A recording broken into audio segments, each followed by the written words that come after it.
అందరికీ praise lord అండి. అందరు ఎలా ఉన్నారు? బాగున్నారు కదా? చాలా రోజుల తర్వాత మీ ముందుకు ఒక మంచి వాక్యంతో వచ్చానండి.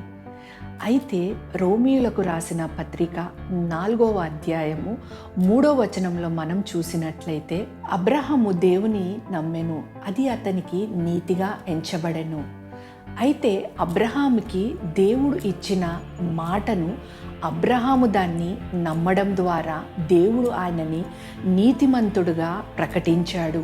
అయితే దీన్ని కూడా మనము ఒక వాగ్దానం కింద తీసుకోవచ్చండి. చాలామంది విశ్వాసులు అంటే దేవుడిని నమ్మిన వారిలో కూడా కొన్ని పరిస్థితుల వల్ల వారు పాపంలో ఉన్నప్పుడు వారు దేవుడి దృష్టిలో మేము అయోగ్యులము, ఎన్నిక లేని వారము అని చెప్పి తమకు తామే వారు ప్రకటించుకుంటారు.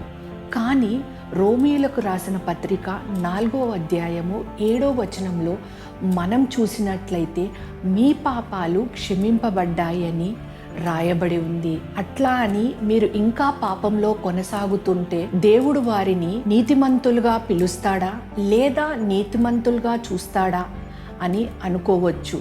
కానీ ఇక్కడ మనము అర్థం చేసుకోవాల్సిన విషయం ఒకటి ఉందండి. అపోస్తుల కార్యములు 15:9 చూసినట్లయితే, విశ్వాసము మన మనస్సాక్షిని, మన హృదయాన్ని శుద్ధీకరిస్తుంది.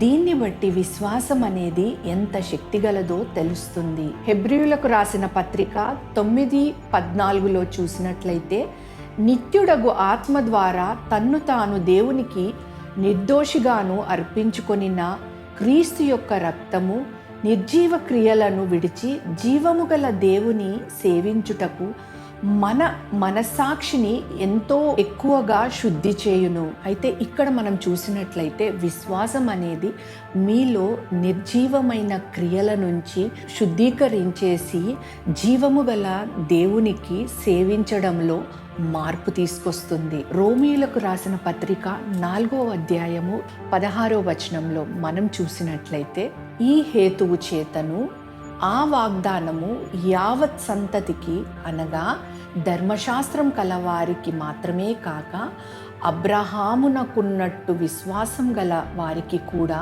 దృఢము కావలేనని కృపననుసరించినదై యుండునట్లు అది విశ్వాస మూలమైనదాయను. అయితే కొన్నిసార్లు చాలామంది దేవుణ్ణి ప్రేమిస్తారు, దేవుణ్ణి నమ్ముతారు, ఎన్నో వాగ్దానాలు తీసుకుంటారు. కానీ కొన్ని సందర్భాల్లో ఆ విశ్వాసాన్ని, ఆ నమ్మకాన్ని కోల్పోతూ ఉంటారు. నిజమే, మరి ఇంతసేపు మాట్లాడిన ఈ విశ్వాసాన్ని గురించి మనము ఈ విశ్వాసంతో ముందుకు సాగుతాము, ఖచ్చితంగా మన వాగ్దానము నెరవేరుతుంది. అయితే 17 నుంచి 21 వచనాలు మనం చూసినట్లయితే, తాను విశ్వసించిన దేవుని ఎదుట అనగా మృతులను సజీవులుగా చేయువాడును, లేని వాటిని ఉన్నట్టుగాను పిలుచువాడనైనా దేవుని ఎదుట అతడు మనందరికీ తండ్రి అయి ఉన్నాడు. ఇందును గూర్చి నిన్ను అనేక జనములకు తండ్రిగా నియమించి తిని అని వ్రాయబడి ఉన్నది. నీ సంతానము ఈలాగా ఉండునని చెప్పిన దానిని బట్టి తననేక జనములకు తండ్రి అగునట్లు నిరీక్షణకు ఆధారం లేనప్పుడు అతడు నిరీక్షణ కలిగి నమ్మెను. మరియు అతడు విశ్వాసమందు బలహీనుడు కాక రమారమి 100 ఏండ్ల వయసు గలవాడయ్యుండి అప్పటికి తన శరీరం మృతుతుల్యమైనట్టును సారా గర్భము మృతుతుల్యమైనట్టును ఆలోచించెను. కానీ అవిశ్వాసం వలన దేవుని వాగ్దానంను గూర్చి సందేహింపక దేవుని మహిమపరిచి ఆయన వాగ్దానము చేసిన దానిని నెరవేర్చుటకు సమర్థుడని రూఢిగా విశ్వసించి విశ్వాసం వలన బలము పొందెను. అయితే ఇక్కడ అబ్రహాము నిరీక్షణ లేని పరిస్థితిలో కూడా నిరీక్షణ కలిగి ఉన్నాడు. విశ్వాసంలో బలహీనుడవ్వలేదు. తన శరీర బలహీనతను చూసుకోకుండా దేవుడి మాటనే విశ్వసించాడు. అందుకే దేవుడిచ్చిన మాటను, దేవుడిచ్చిన వాగ్దానము ఆయన జీవితంలో నెరవేరడము ఆయన చూశాడు. ఇక్కడ సారాన్ని చూసినట్లయితే ఆమె కూడా తన శరీరాన్ని బట్టి అవిశ్వాసంలో వెళ్లకుండా తన భర్త అడుగుజాడల్లో నడుస్తూ విశ్వాసం వైపు నడుస్తూ చివరకు ఆ వాగ్దానము ఆమె జీవితంలో నెరవేరడము ఆమె చూసింది. చివరకు నేను చెప్పదలుచుకుంది ఏంటి అంటే, ఎటువంటి పరిస్థితుల గుండా మీరు వెళ్తున్నారు, విశ్వాసం కోల్పోయి అనేక మంది బలహీనపడుతున్నారా? ఎంతమంది ఎన్ని సమస్యల గుండా మీరు ఈరోజు వెళ్తున్నా కూడా ఆర్థిక సమస్యల, అనారోగ్య సమస్యల, లేదా పిల్లలు లేక ఎన్నో సంవత్సరాల నుంచి, లేదా అయ్యో మా పిల్లలు మా మాట వినట్లేదు, క్రమశిక్షణ లేకుండా తిరుగుతున్నారని బాధపడుతున్నారా?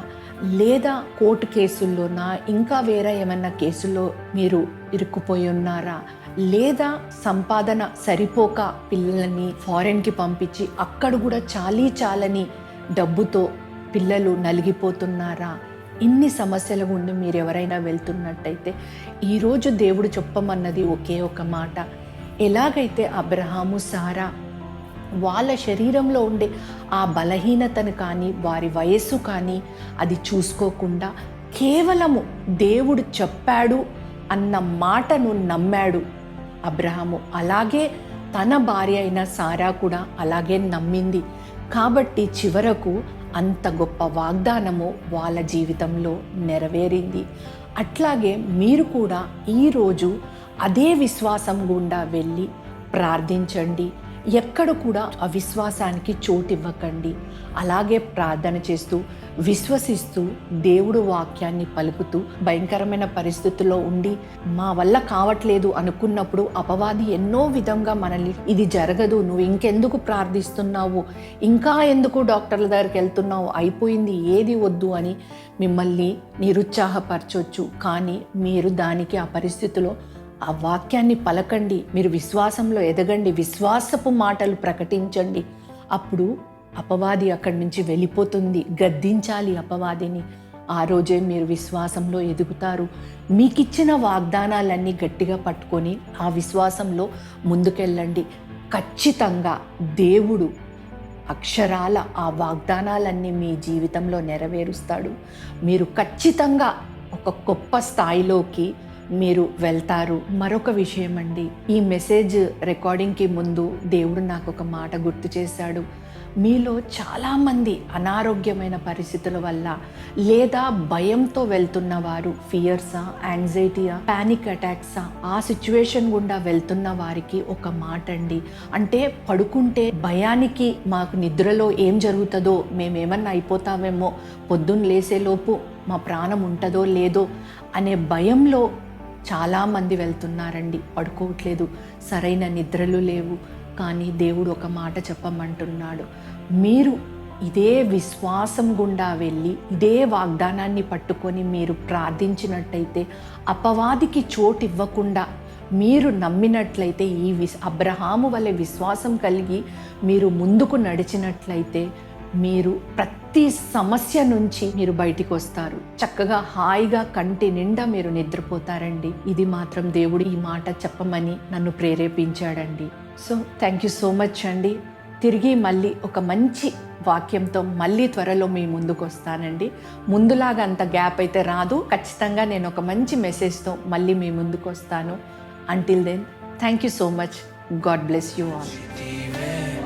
ప్రతిష్ఠించితివే ఘనసేవను చేయుటకు కృపనిచ్చితివే.